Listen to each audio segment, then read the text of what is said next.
پورے محلے میں گھما کر اس کو اس دور کی عدت بولا جایا کرتا تھا۔ اس دور میں وہ لوگ عورت کے اوپر اتنا ظلم کیا کرتے تھے، اور ایک ظلم آپ نے بخوبی سنا ہوگا، ظلم کچھ اس طرح کا تھا کہ اگر کسی کے یہاں بیٹا پیدا ہو جاتا تو وہ اپنے آپ میں بڑا فخر محسوس کرتا، یعنی اپنے آپ کو تمام لوگوں سے اعلیٰ سمجھتا، تمام لوگوں سے اعلیٰ بالا سمجھتا۔ لیکن اگر اسی شخص کے یہاں کوئی بیٹی پیدا ہو جاتی، کوئی لڑکی پیدا ہو جاتی، تو وہ شخص اپنے آپ کو سب سے زیادہ حقیر جانتا۔ اسی بنیاد پر، اپنے آپ کو حقیر جاننے کی بنیاد پر اس دور کے لوگ اپنی بیٹیوں کو زندہ دفن کر دیا کرتے، اپنی بیٹیوں کو زندہ دفن۔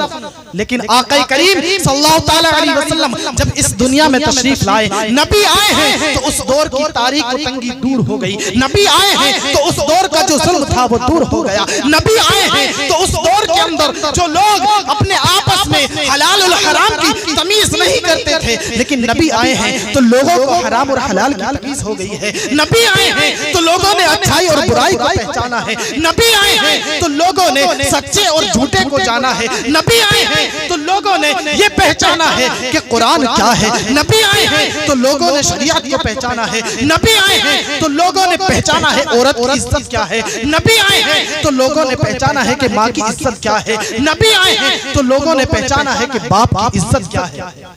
نبی آئے ہیں تو اس دنیا کا، اس کائنات کا ذرہ ذرہ جگمگایا، کیونکہ آقا صلی اللہ علیہ وسلم کو اللہ نے نور سے پیدا فرمایا۔ قد جاءکم من اللہ نور، تحقیق کے تمہارے پاس آ گیا تمہارے رب کی طرف سے نور۔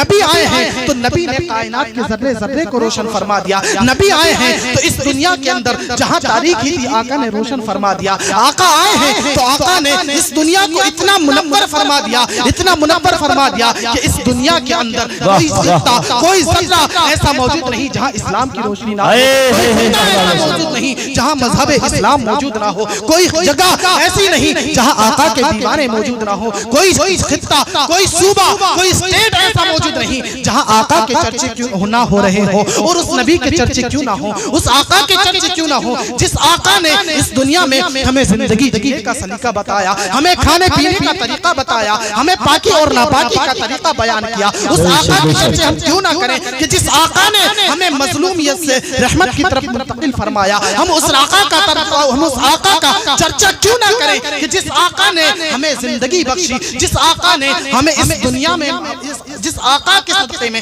ہمیں اس دنیا میں بھیجا گیا، جس آقا کے صدقے میں ہمیں اس دنیا میں بھیجا گیا، کیونکہ رب کائنات بیان کرتا ہے کہ اے لوگوں، اگر محمد عربی کو پیدا کرنا مقصود نہ ہوتا تو میں اس دنیا کو پیدا نہ کرتا۔ تو ہمیں زندگی ملی نبی کے صدقے، ہمیں اس دنیا کے اندر زندگی ملی نبی کے صدقے، ہمیں اس دنیا میں چاہو بخار ملا نبی کے صدقے، ہمیں اس دنیا کے اندر زندگی گزارنے کا شرف ملا نبی کے صدقے، ہمیں اس دنیا کے اندر کاروبار کرنے کا شرف ملا نبی کے صدقے، ہمیں اس دنیا کے اندر ماں باپ جیسی نعمت ملی نبی کے صدقے۔ تو جس نبی کے صدقے میں ہمیں اس دنیا کی ہر نعمت ملی، ہم اس نبی کا چرچا کیوں نہ کریں؟ اسی کی ترجمانی اعلیٰ حضرت فرماتے ہیں، مٹ گئے مٹتے ہیں مٹ جائیں گے عادات تیرے، نہ مٹا ہے نہ مٹے گا کبھی چرچا۔ تو وہ آقا، جس آقا کا ہم اس آقا کے صدقے میں اس کائنات کا وجود ہوا، اس کائنات کو دنیا میں بدلا گیا، تو جس آقا کے صدقے میں اس دنیا کو بنایا گیا، تو بولو ان کا چرچا کیا جائے کہ نہیں کیا جائے؟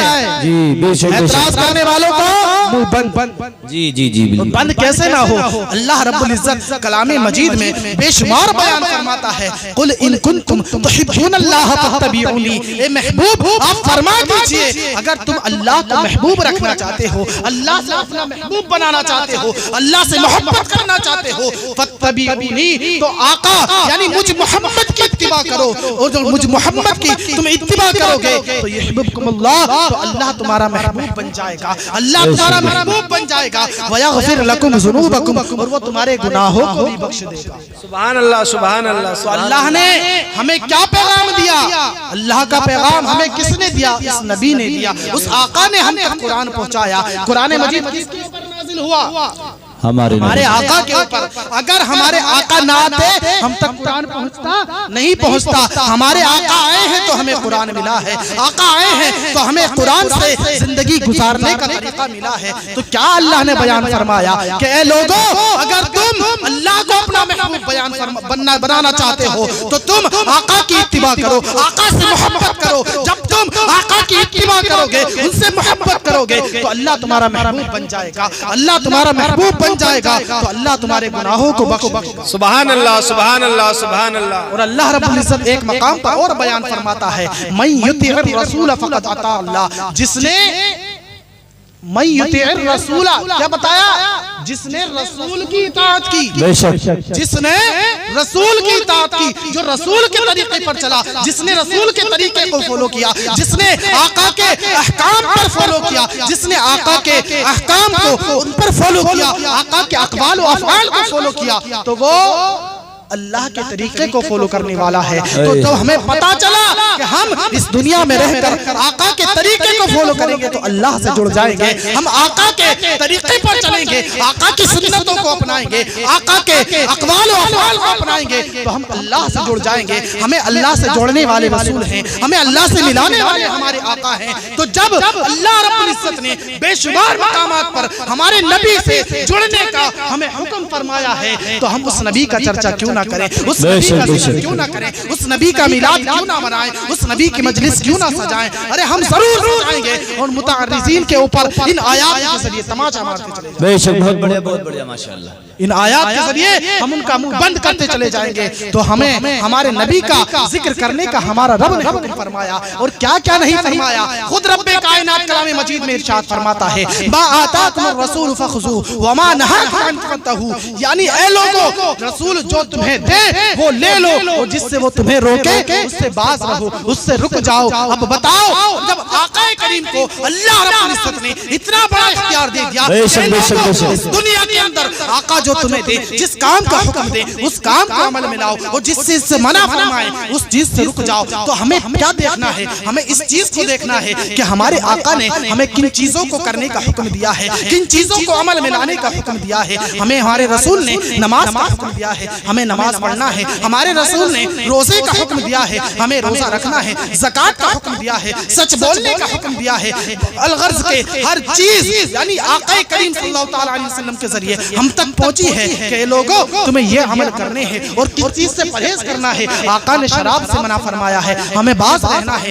آقا نے جھوٹ سے منع فرمایا ہے، ہمیں باز رہنا ہے. آقا نے زنا سے منع فرمایا ہے، ہمیں باز رہنا ہے. غرض کے جتنی برائیاں آقا صلی اللہ تعالی علیہ وسلم نے جن سے رکنے کا ہمیں حکم دیا ہے ہمیں اس سے باز رہنا ہے. تو پتا چلا کہ جس چیز کا آقا نے ہمیں حکم دیا ہے اس چیز کو ہمیں عمل میں لانا ہے اور جس چیز سے ہمارے آقا نے ہمیں روکا ہے ہمیں اس سے باز رہنا ہے. تو اسی کے شاعر کیا ترجمانی کرتا ہے کہ خالق کل نے آپ کو مالک کل بنا دیا، ہر چیز ہے آپ کے قبضہ و اختیار. سبحان اللہ سبحان اللہ. نعرہ تکبیر، نعرہ رسالت، علماء اہل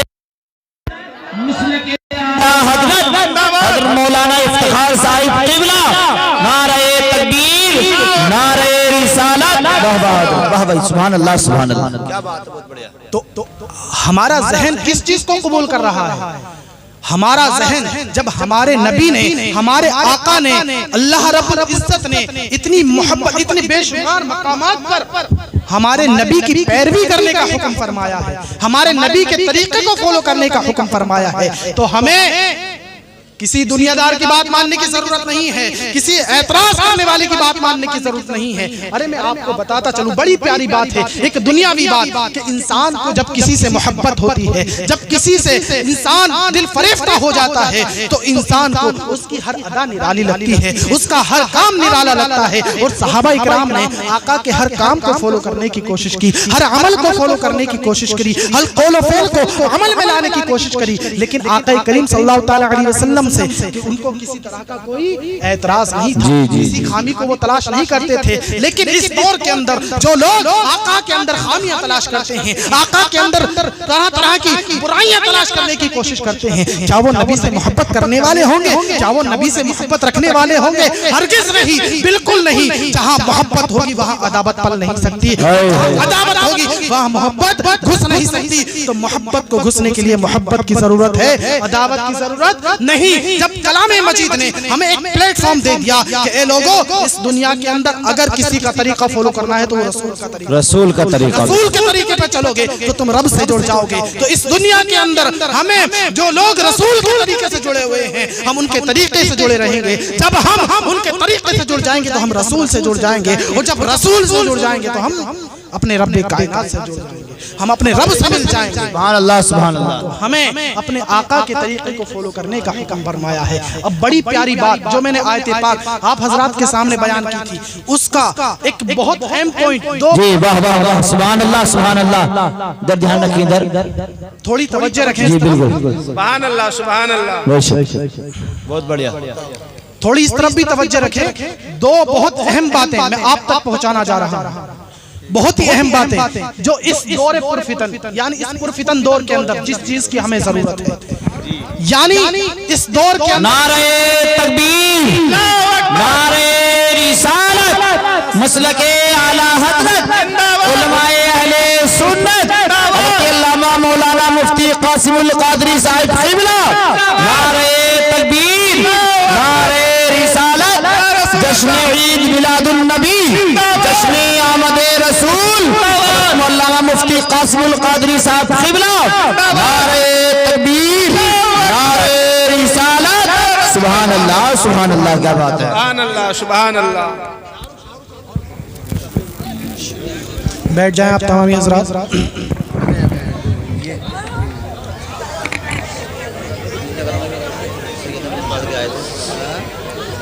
بیٹھ جائیں, اطمینان کے ساتھ بیٹھ جائیں اور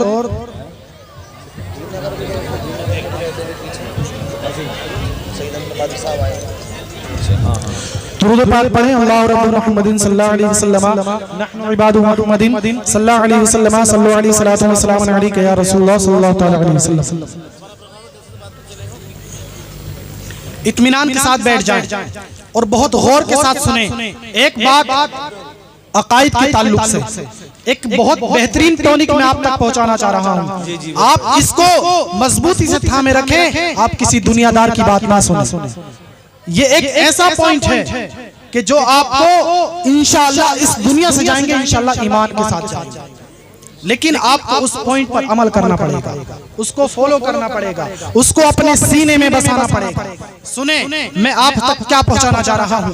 اللہ رب العزت نے سب سے پہلی سورہ فاتحہ کے اندر ہم تمامی لوگوں کو دعا مانگنے کی تلقین فرمائی. کس چیز کی؟ دعا مانگنے کی تلقین فرمائی. رب کائنات ارشاد فرماتا ہے اہدنا الصراط المستقیم کہ لوگوں دعا اس طرح مانگو کہ ہم کو سیدھا راستہ چلا, ہم کو سیدھا راستہ چلا. ماحول خراب نہ کریں. آپ حضرات توجہ دیں, بہت ہی بہترین بات ہے, توجہ دیں. جی جی بالکل عطا ہوتا. اللہ رب العزت نے بیان فرمایا ہم کو سیدھا راستہ چلا.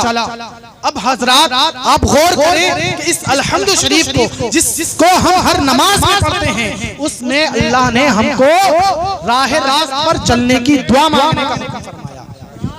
راہ راست پر چلنے کی دعا مانگنے کا حکم فرمایا ہے. اب راہ راست کیا ہے؟ ہدایت کا راستہ کون سا ہے؟ کس راستے پر رب چلنے کا حکم فرمایا ہے؟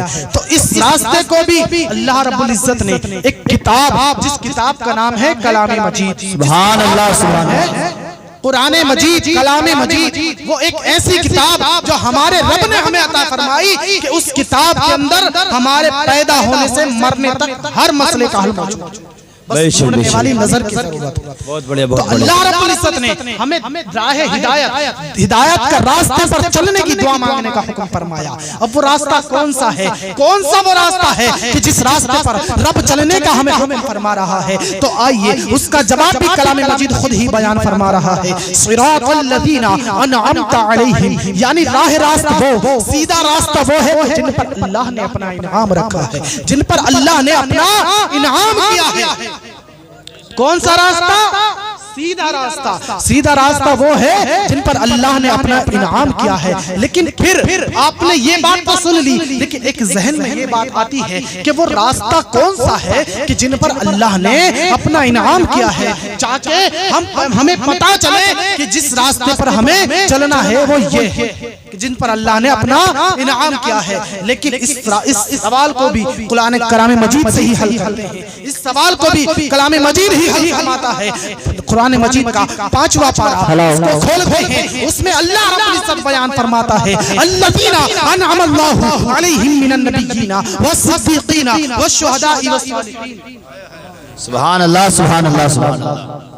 کیا بیان فرمایا رب کائنات نے؟ پروردگار ارشاد فرماتا ہے کہ الذین انعم اللہ، جن پر اللہ نے اپنا انعام کیا ہے وہ کون لوگ ہیں؟ تو سب سے پہلے والنبیین، وہ سب سے پہلے بتایا اللہ رب العزت نے کہ وہ نبیین انبیاء اکرام کی جماعت ہے، کہ جو لوگ وہ ہیں کہ جو لوگ سیدھے راستے پر ہیں، جن پر اللہ نے اپنا انعام فرمایا ہے وہ انبیاء اکرام کی جماعت ہے۔ دوسرے نمبر پر رب کائنات ارشاد فرماتا ہے والشہداء، یعنی دوسرے نمبر پر جو راہ راست پر ہیں، جن پر اللہ نے اپنا انعام فرمایا ہے وہ شہداء کی جماعت ہے۔ اور تیسرے نمبر پر صالحین کی جماعت ہے، چوتھے نمبر پر صدیقین کی جماعت ہے۔ یہ 4 جماعتیں رب کائنات نے کلام مجید میں بیان فرمائی کہ جو لوگ سیدھے راستے پر ہیں، جن پر اللہ نے اپنا انعام کیا ہے، جن پر اللہ نے اپنا انعام کیا ہے، اس راستے پر چلنے کا ہمیں رب نے حکم فرمایا ہے۔ کون سے راستے پر چلنے کا؟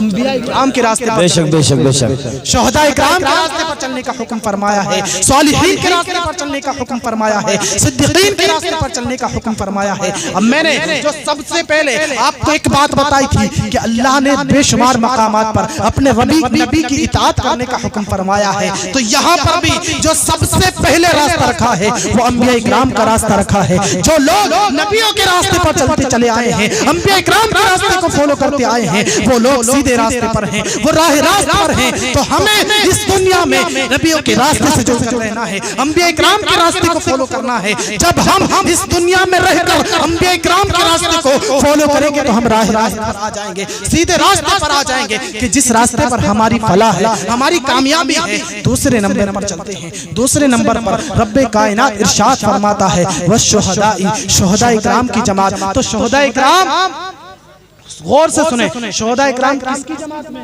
ہم اہل سنت والجماعت کی جماعت میں۔ کس کی جماعت میں؟ ہم اہل سنت والجماعت کی، ہماری جماعت میں شہداء اکرام موجود ہیں، اور رب کائنات شہداء اکرام کی جماعت پر چلنے کا حکم فرما رہا ہے۔ تو ہمیں پتا چلا کہ جو لوگ شہداء کا چرچا کرتے ہیں، جو لوگ شہداء کا ذکر کرتے ہیں، تو وہ شہداء کے راستے پر ہیں، اور جو شہداء کے راستے پر آ گئے تو وہ لوگ راہ راست پر آ گئے، اور وہی لوگ کامیابی کے راستے پر آ گئے۔ سبحان اللہ سبحان اللہ۔ تو ہمیں اللہ رب العزت نے اس کلام مجید کے اندر ہی راہ راست پر چلنے کا بتا دیا ہے۔ اس دنیا میں ایک فتن دور ہے، اس میں بے شمار فرقے وجود میں آئیں گے، لیکن ہمیں کون سے فرقے پر چلنا ہے، کون سے راستے پر چلنا ہے، وہ رب کائنات مجید میں بیان فرما دیا ہے۔ تیسری جماعت، تیسرا اسٹیپ اللہ رب العزت بیان فرماتا ہے والصالحین والشہداء والصالحین، نیک لوگوں کی جماعت۔ کن کی؟ نیک لوگوں کی جماعت۔ الحمدللہ ہم اہل سنت اس جماعت سے بھی پورے ہیں، یہ جماعت بھی ہمارے اندر موجود ہے۔ اہل سنت والجماعت کے اندر صالحین نیک لوگ بھی موجود ہیں۔ ہماری جماعت میں اگر آپ دیکھیں تو ہماری جماعت کے اندر دہلی کے اندر نظام الدین اولیاء نیک لوگ موجود ہیں۔ ہماری جماعت میں اگر آپ غور کریں تو بمبئی کی سرزمین پر حاجی علی نیک لوگ موجود ہیں۔ اگر آپ غور کریں تو ہندوستان میں اجمیر کی سرزمین پر خواجہ غریب نواز نیک لوگوں میں موجود ہیں۔ اور اگر آپ غور کریں تو کلیر شریف کی سرزمین پر علاؤ الدین صابر پاک کلیری نیک لوگ ہماری جماعت میں موجود ہیں، اور بریلی کی سرزمین پر امام احمد رضا خان فاضل بریلوی جو نیک لوگوں میں ہیں وہ لوگ ہماری جماعت میں موجود ہیں۔ تو جب ہم ان جماعتوں سے وابستہ ہیں تو ہم سیدھے راستے پر ہیں، ہم راہ راست پر ہیں۔ تو اب ہمیں کسی دنیا دار کو سننے کی ضرورت نہیں ہے، کسی کی باتوں میں آنے کی ضرورت نہیں ہے۔ جب ہمیں ہمارے رب نے ایک اتنی بہترین کتاب جو ساری کتابوں سے اعلیٰ کتاب ہے وہ ہمیں عطا فرما دی ہے، اس کتاب کے اندر رب کائنات نے ہمیں اس دنیا میں ہماری کامیابی کے لیے بیان کر دیا ہے، تو ہمیں اس کو فالو کرنا ہے۔ بہت بڑھیا ماشاءاللہ، بات ماننے کی ضرورت نہیں ہے، کسی کی باتوں میں آنے کی ضرورت نہیں ہے۔ طرح طرح کے فرقے وجود میں آئیں گے۔ بڑی پیاری حدیث میں ابھی اس لائن کو بیان کرنے کے بعد بیان کروں گا۔ تیسری جماعت بیان کرنے کے بعد آقا فرماتے ہیں صدیقین، بے شک بے شک بے شک. اللہ فرماتا ہے صدیقین کی جماعت. صدیقین کس کو کہتے ہیں؟ سچے لوگوں کو. اور سچے لوگ بھی الحمدللہ ہمارے اندر موجود ہیں.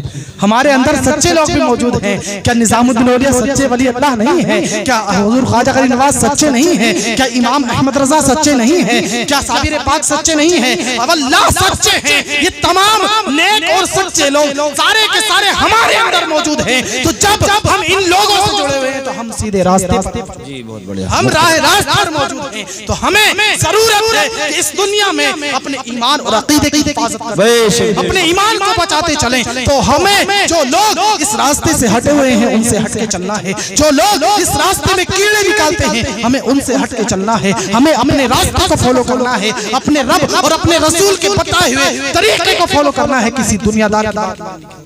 بے شک بے شک بے شک. بڑی پیاری حدیث آقا کریم بیان فرماتے ہیں, تفترق امتی 73 ملتا الا ملتا واحدہ کلہم فی النار الا ملتا واحدہ. آقا نے کیا بیان فرمایا؟ بیان فرماتے ہیں آقا کریم کہ میری امت 73 فرقوں میں تبدیل ہو جائے گی. کیا بیان کیا؟ 73 فرقوں میں سارے کے سارے جہنم میں جائیں گے, ایک فرقہ جنت میں جائے گا. کتنی بڑی بات ہے, کتنی اہم بات ہے کہ سارے کے سارے جہنم میں جائیں گے, صرف ایک فرقہ جنت میں جائے گا. تمام صحابہ اکرام مدہوش ہو جاتے ہیں, تعجب میں پڑ جاتے ہیں. قالوا من ہی یا رسول اللہ. تمام کے تمام صحابہ آقا کی بارگاہ میں عریضہ پیش کرتے ہیں, یا رسول اللہ وہ کون لوگ ہیں جو جنت میں جائیں گے؟ باقی سب کے سب جہنم میں جائیں گے.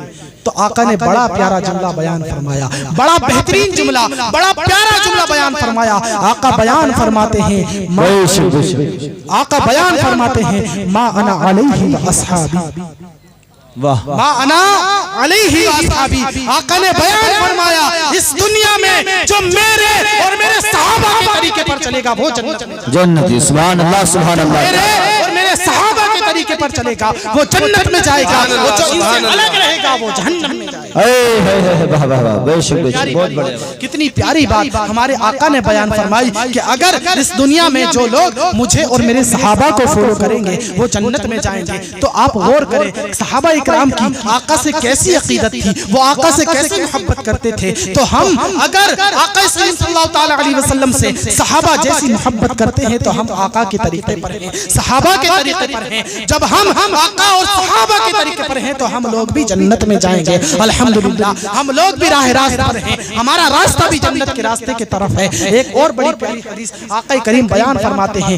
اتبعوا سواد الاعظم من شذ شرف فی النار. تم سواد اعظم کی پیروی کرو. بے شک بے شک. اس کی پیروی کرنے کا حکم فرمایا. سواد اعظم, سواد اعظم کیا شے ہے, کس چیز کو سواد اعظم کہا جاتا ہے؟ سواد اعظم بڑی جماعت کو بولا جاتا ہے. سواد اعظم ایک محکم جماعت کو بولا جاتا ہے جس جماعت کے اندر بڑے بڑے علماء, بڑے بڑے لوگ موجود ہوں. تو وہ جماعت بھی ہمارے اندر موجود ہے. وہ جماعت انبیاء کرام کی جماعت ہے. سواد اعظم صحابہ اکرام کی جماعت ہے. سواد اعظم تابعین کی جماعت ہے. سواد اعظم اولیاء کاملین کی جماعت ہے. سواد اعظم بزرگان دین کی جماعت ہے. تو جب لوگ بزرگان دین کی جماعت سے وابستہ رہیں گے تو وہ سیدھے راستے پر رہیں گے. جب لوگ علماء اکرام کی جماعت سے وابستہ رہیں گے تو وہ سیدھے راستے پر رہیں گے. جو لوگ علماء اکرام, صحابہ اکرام اور انبیاء اکرام کے راستے سے وابستہ رہیں گے تو وہ سیدھے راستے پر رہیں گے. اور جو ان سے الگ رہیں وہ جہنم میں جائیں گے. ان سے الگ رہے وہ جہنم میں جائیں گے. ہمیں پتہ کیا چلا, ہمیں سیدھی سی بات پتہ چل گئی کہ اس دنیا میں رہ کر ہمیں آقا کے طریقے کو فالو کرنا ہے,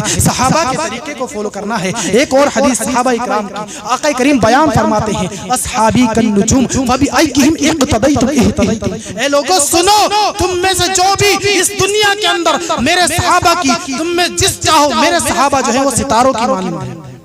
میرے صحابہ ستاروں کی مانند ہیں. تم ان میں سے جس کی چاہو اقتدا کر لو, تم ہدایت پا جاؤ. اس دنیا میں میرے صحابہ میں سے کسی کی بھی اقتدا کر لو, ہدایت پا جاؤ گے. تو جب آقا کریم صلی اللہ تعالی علیہ وسلم نے یہ ٹونک ہمیں دے دیا ہے کہ ہمیں صحابہ کے طریقے کو فالو کرنا ہے, آقا کے طریقے کو فالو کرنا ہے, تو ہم اپنے ایمان اور اپنے عقیدے کی حفاظت کرتے نظر آئیں گے, اپنے ایمان کو راہ راست پر لاتے نظر آئیں گے. اس دنیا کے اندر 73 فرقے ہونا بڑا حق ہے, اس کی کوئی ٹال نہیں سکتا, اس کو کوئی بدل نہیں سکتا, لیکن ایک ہی فرقہ جنت میں جائے گا اور جائے گا وہی جو آقا کے اور صحابہ کے.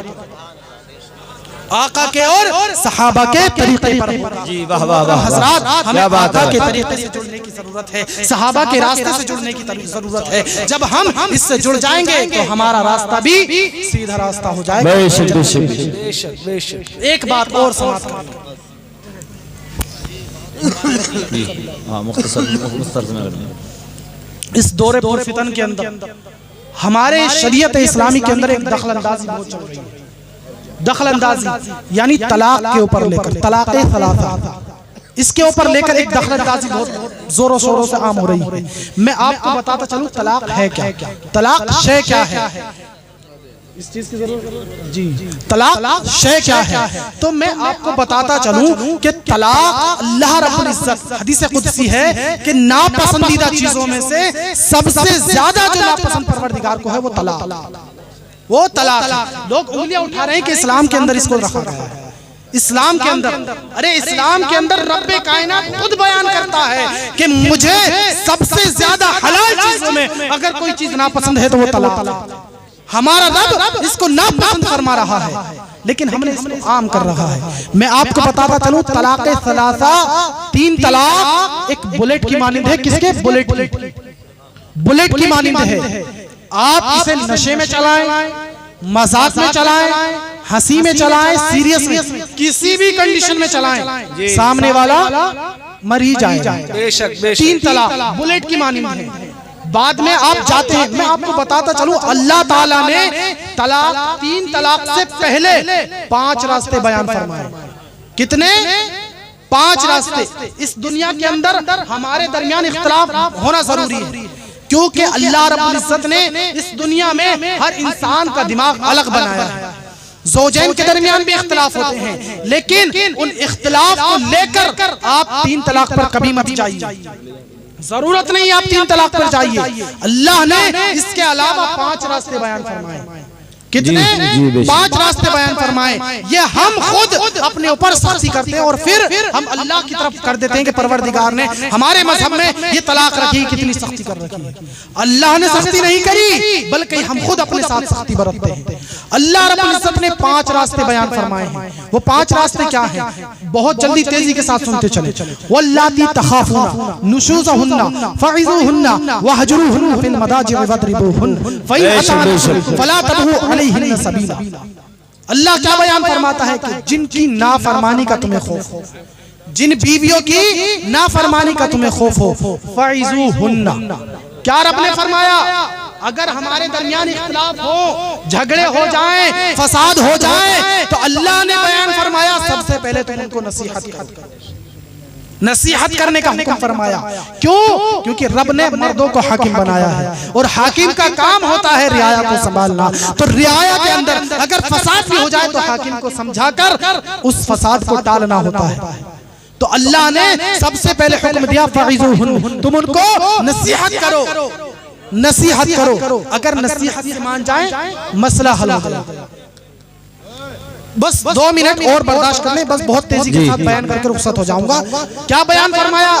کہ تم ان کو نصیحت کرو اور اگر نصیحت سے مان جائیں، فعظوہن، اگر مان جائیں تو تمہارا یہاں پر ہی فیصلہ ختم ہو گیا، طلاق کی نوبت نہیں آئی۔ اس کے بعد اللہ نے بیان کیا اگر نصیحت سے نہ مانے، وَاضْرِبُوهُنَّ وَاهْجُرُوهُنَّ فِي الْمَضَاجِعِ، تم ان کو بستروں میں اکیلا چھوڑ دو، بستروں میں اکیلا چھوڑ دو۔ چونکہ رب کائنات علیم بذات الصدور ہے، وہ دلوں کے رازوں سے واقف ہے۔ رب جانتا ہے کہ اس دنیا کے اندر مرد اور عورت کا رشتہ، جب یہ دونوں رشتے اس زواج میں منسلک ہو جاتے ہیں تو یہ ایک دوسرے کی جدائی برداشت نہیں کر سکتے، برداشت نہیں کر سکتے۔ اس لیے رب نے فرمایا ان کو بستروں میں اکیلا چھوڑ دو۔ اگر تب بھی نہ مانے، وَاضْرِبُوهُنَّ، ان کو ہلکی مار، ہلکی مار، ہلکی، یہ سمجھانے کے لیے یعنی ڈرانا دھمکانے کے لیے حکم فرمایا، ایسی نہیں کہ جس سے ان کے عضو کو یا ان کی جان کو کسی طرح کا کوئی نقصان پہنچے۔ ہلکی مار مارنے کا رب نے حکم فرمایا۔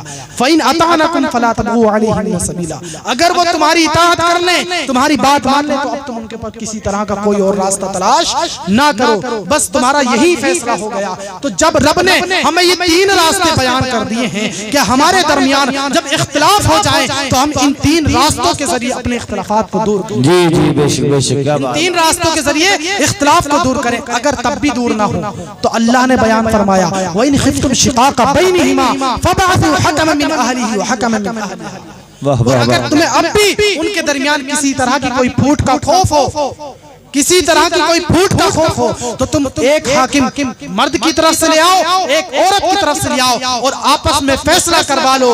اگر وہ دونوں صلح چاہتے ہیں تو پروردگار ان دونوں کے درمیان اتفاق فرما دے گا اور ان کا فیصلہ فرما دے گا. بے شک. نعرہ تکبیر, نعرہ رسالت, مسلک اعلی حضرت علماء اہل سنت, مسلک اعلی حضرت جشن آمد رسول حضرت علامہ مولانا افتخار صاحب قبلہ. نعرہ تکبیر, نعرہ رسالت, یا رسول اللہ. سبحان اللہ. کیا بات ہے.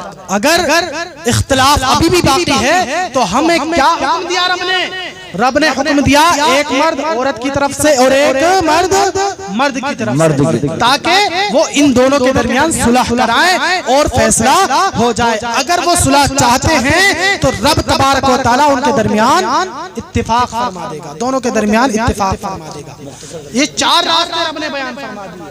اگر تب بھی نہ بات بنے, تب بھی نہ بات بنے تو رب نے حکم دیا تم ایک طلاق دو.